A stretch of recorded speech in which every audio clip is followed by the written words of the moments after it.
স্বাগত জানাচ্ছি আমার আজকের ভিডিওটি দেখার জন্য। বিশ্বকাপ ফুটবল ২০২৬ সবেমাত্র শেষ হলো। কিন্তু এর রেশ যেন কোনোভাবেই কাটছে না। আসলে রেশ না কাটার পিছনে বেশ কিছু কারণ আছে। কারণ ফাইনাল খেলার যেটাতে আর্জেন্টিনা এবং স্পেন মুখোমুখি হয়েছিল, সেই খেলাটা নিয়ে আসলে কিছু বিতর্ক জন্ম দিয়েছে। বিতর্ক যেমন মাঠের কর্মকাণ্ডেও জন্ম নিয়েছে, মাঠের বাইরে অর্থাৎ খেলার আগে এবং খেলার পরের বেশ কিছু বিষয় নিয়েও আসলে বিতর্ক জন্ম নিয়েছে। কেন ফাইনালটা এরকম হলো? আমরা তো ২০২২-এর আর্জেন্টিনা বনাম ফ্রান্সের ফাইনালও দেখেছি, যেবার আর্জেন্টিনা চ্যাম্পিয়ন হয়েছে। কিন্তু তখন তো এ ধরনের খেলা আমরা দেখিনি। ফাইনাল আসলে এরকম হওয়ার কথা না। ফাইনাল খেলা সবসময় উত্তেজনাপূর্ণ হওয়ার কথা। কিন্তু কেন এবার এমনটা হলো? এই বিশ্লেষণটা যদি আমরা যাই, তাহলে আমরা দেখতে পারবো যে ২০২১ সাল থেকে এই যে আর্জেন্টিনা দলটা, এই আর্জেন্টিনা দলটা কিন্তু ২০২১ সাল থেকেই খেলছে।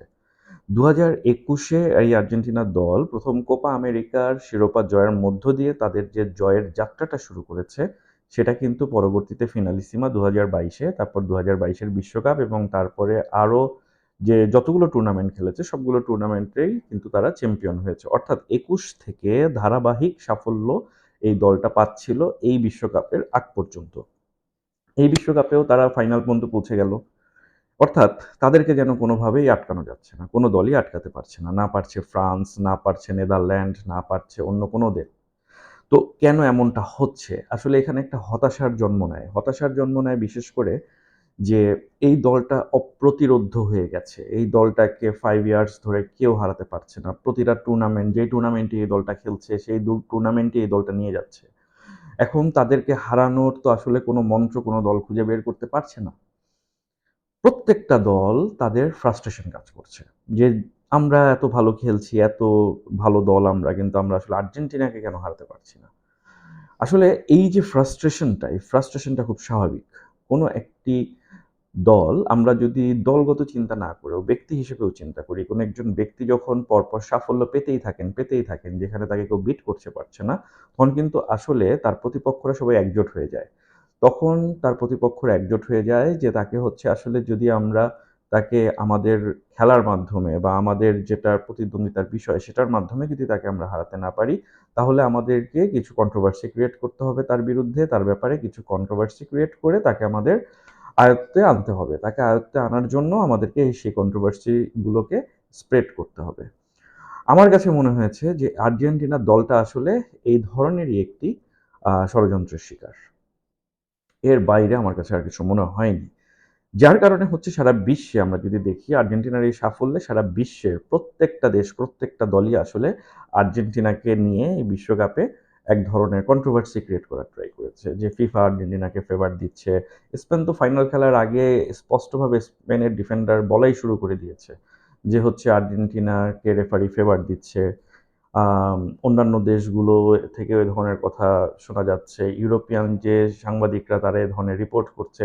অর্থাৎ তারা হচ্ছে গিয়ে যে একটা কন্ট্রোভার্সি ক্রিয়েট করতে চাচ্ছে যাতে করে হচ্ছে এই দলটাকে দমানো যায় কন্ট্রোভার্সির মাধ্যমে। খেলার মাধ্যমে না পারছি তো কি হয়েছে? কন্ট্রোভার্সির মাধ্যমে করব। আমার কাছে কেন যেন মনে হয় যে এই ধরনের কোনো একটি কারণ থেকে আ আসলে ফাইনাল খেলায় কোনো একটি প্রভাব থাকতে পারে আউটসাইড অফ দ্য গ্রাউন্ড।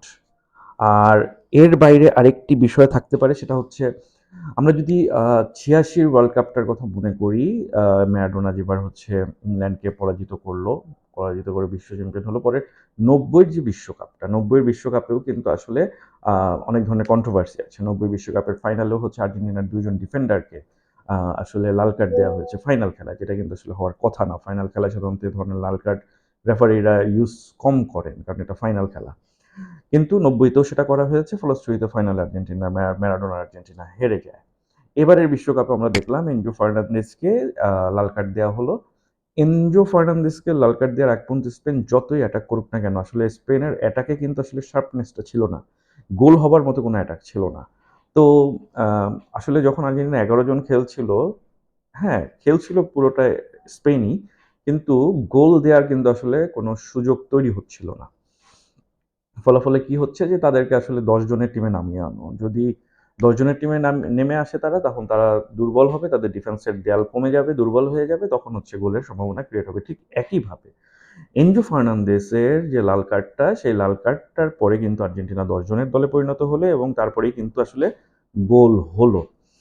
না হলে কিন্তু আসলে খেলাটা আসলে কোথায় যেত, টাই ব্রেকার পর্যন্ত যদি চলে যেত 0-0 তাহলে কিন্তু টাই ব্রেকার এমি মার্টিনেজ কি করতে পারে এটা আমাদের সবার জানা। সেখানে কিন্তু আর্জেন্টিনার সম্ভাবনা অনেক বেশি থাকতো স্পেনের চেয়ে। সো এটা একটা বিষয় হতে পারে।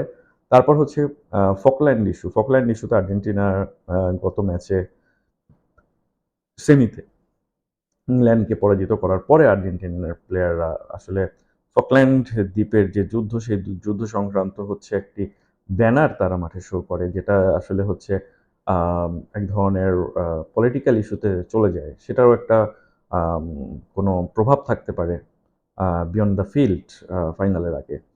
সো অনেক কিছুই আসলে আর্জেন্টিনার খেলাটা সন্দেহজনক, কারণ আর্জেন্টিনা এই ধরনের খেলার কথা না। ফাইনাল হারতেই পারে। স্পেনের সাথেও হারতে পারে আর্জেন্টিনা। স্পেনকে যেমন হারাতে পারে আর্জেন্টিনার এই দলটা, আবার আর্জেন্টিনাকেও হারাতে পারে স্পেনের এই দলটা। এই ব্যাপারে আমি একমত। কিন্তু খেলাটা তো আসলে খেলতে হবে। খেলাটা আসলে খেলা হয়নি। খেলাটা মনে হয়নি কোনোভাবে যে আর্জেন্টিনা খেলছে। কারণ আর্জেন্টিনা এভাবে খেলে না। আর্জেন্টিনার খেলা তো এত বছর ধরে সবাই দেখেছে। আপনারা, আমরা সবাই দেখেছি। তো হারতেই পারে, বাট এ ধরনের খেলা খেলে হারবে, বাট না খেলে হারবে আর্জেন্টিনা, এটা আসলে ভাবার বিশ্বাস করার মতো আসলে বিষয়টা না। তো যার কারণে আমার মনে হচ্ছে যে বিয়ন্ড দ্য ফিল্ড কিছু একটা হয়েছে, হতে পারে ইউরোপিয়ান ফুটবলের একটা প্রভাব আছে। দেখা যাচ্ছে যে গত 4টা বিশ্বকাপের মধ্যে 3টা বিশ্বকাপেরই ফাইনাল লাতিন আমেরিকার দল খেলেছে। তো এটা হচ্ছে ইউরোপিয়ান ফুটবলের জন্য একটা অস্বস্তিকর বিষয় হতে পারে। তার মধ্যে গত বিশ্বকাপটা আর্জেন্টিনা নিয়েছে। এই বিশ্বকাপটা যদি আর্জেন্টিনা নেয় তাহলে হচ্ছে দেখা যাচ্ছে যে ফুটবল এখন আর্জেন্টিনার, লাতিন আমেরিকার দখলে। ইউরোপের রাজত্ব আসলে ফুটবলে থাকছে না। কিন্তু সবচেয়ে বেশি ইনভেস্ট ফুটবলে কিন্তু করছে ইউরোপ। ট্যাকটিক্যালি বলি, ফাইন্যান্সিয়ালি বলি, সব ধরনের ইনভেস্ট কিন্তু আসলে ইউরোপই করছে বেশি ফুটবলে। কিন্তু সেখানে যদি হচ্ছে আসলে বিশ্বকাপ লাতিন আমেরিকার কাছে চলে যায়, ফিনালিসিমা লাতিন আমেরিকায় চলে যায়, তাহলে ইউরোপের ফুটবলের যে শ্রেষ্ঠত্ব সেটা নিয়ে আসলে প্রশ্ন ওঠে। তো এই ধরনের প্রশ্ন আসলে হয়তোবা উয়েফা উঠাতে চায় না বলে উয়েফার সভাপতিও কিন্তু আসলে ফাইনাল ম্যাচে অংশ নেয়নি। ফাইনাল ম্যাচের তাকে দেখা যায়নি, তিনি অংশগ্রহণ করেননি। তিনি ফিফার প্রতি বিরক্ত হয়ে ফাইনাল ম্যাচের বয়কট করেছেন বলে আমরা জানতে পেরেছি মিডিয়ার মাধ্যমে। তো সেটারও একটা প্রভাব থাকতে পারে। তবে আমি বলব যে যেটাই হয়েছে সবচেয়ে বেশি ক্ষতি হয়েছে লাতিন ফুটবলের। আর্জেন্টিনার ক্ষতি হয়নি। কারণ আর্জেন্টিনার ক্ষতি হয়নি কেন? এই আর্জেন্টিনার আসলে গত ৫ বছর ধরে তারা সব পেয়েছে। মেসিও সব পেয়েছে, আর্জেন্টিনাও সব পেয়েছে। হ্যাঁ, ভালো, এবারে বিশ্বকাপ পেলে সেটা বোনাস হতো। বাট না পেয়েছে তাতে আর্জেন্টিনার কোনো ক্ষতি হয়নি। ক্ষতি হয়েছে সবচেয়ে বেশি লাতিন আমেরিকার। কারণ এই সেমিফাইনালেও কোনো লাতিন আমেরিকার টিম খেলতে পারেনি আর্জেন্টিনা ছাড়া। ফাইনাল তো নাই।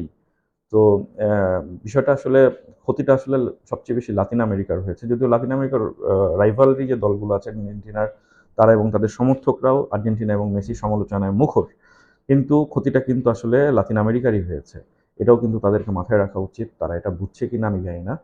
তো এই হচ্ছে গিয়ে বিষয়। তো সবশেষে যেটা বলতে চাই যে আ মেসির আসলে গোল্ডেন বলটা পাওয়া উচিত ছিল। এখানেও আসলে পলিটিক্স যে হয়েছে সেটা বোঝার মানে এটা এটা আরো ক্লিয়ার করে দেয় যে there is something beyond the field. So এই আরকি। আর্জেন্টিনার জন্য শুভকামনা। আমি চাই লাতিন আমেরিকার দেশগুলো বিশ্বকাপ জিতুক, ফাইনাল খেলুক, বিশ্বকাপে থাকুক। প্রতিদ্বন্দ্বিতা হোক, ইউরোপ লাতিনের যে দ্বৈরথ সেটা চলুক। আম সেটাই দেখতে চাই ভবিষ্যতে। ব্রাজিলের জন্য শুভকামনা। ব্রাজিল যেন আগামী বিশ্বকাপ জেতে সেই জন্য শুভকামনা জানালাম। কারণ আমি চাই লাতিন আমেরিকা থেকে আ কোনো না কোনো দল থাকুক।